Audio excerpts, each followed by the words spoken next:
Namibia yafanikiwa kulipa deni la taifa la IMF chini ya uongozi wa Rais Nandi Ndaitwah.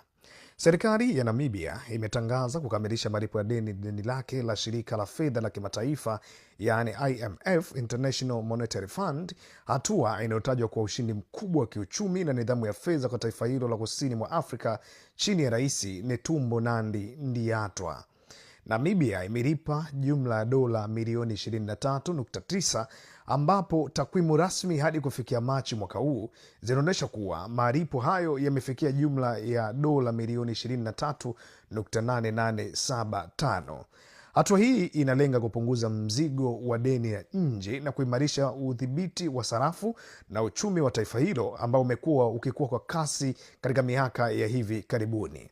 Kukamilika kwa deni hili kunatajwa kuipa Namibia uhuru mkubwa wa kifedha, kukiwa na matarajio kuwa serikali sasa itakuwa na nafasi pana zaidi ya kuelekeza rasilimali zake katika miradi ya maendeleo ya ndani badala ya kuhudumia madeni ya nje.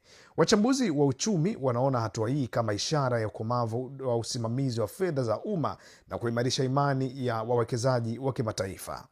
Kwa hatua hii, Namibia sasa inaungana na mataifa mengine ya Afrika kama vile Msumbiji ambayo yamefanikiwa kufuta madeni yao kwa IMF hivi karibuni, na hii inaonyesha mwelekeo mpya wa mataifa ya bara la Afrika katika kupunguza utegemezi wa mikopo ya kigeni na kusisitiza matumizi bora ya rasilimali za ndani ili kuchochea ukuaji wa viwanda na miundombinu.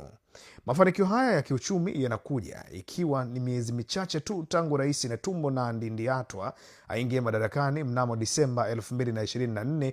Nandi Ndaitwah mwenye umri wa miaka 72, ambaye ni rais wa kwanza mwanamke nchini Namibia, alishinda uchaguzi mkuu kwa kupata kura ama asilimia 57 ya kura, akimshinda mpinzani wake wa karibu Panduleni Itula alipata asilimia 26 ya kura kulingana na tume ya uchaguzi ya Namibia. Kukamilika kwa deni la IMF kunatafsiriwa kama utekelezaji wa ahadi ya Rais Nandi Ndaitwah za kuimarisha uchumi na kuhakikisha Namibia inakuwa na sauti huru katika masuala ya kifedha duniani. Hatua hii inatarajiwa kutoa msukumo mpya kwa utawala wake unapoanza kutekeleza mipango ya muda mrefu ya maendeleo ya kijamii na kiuchumi nchini humo.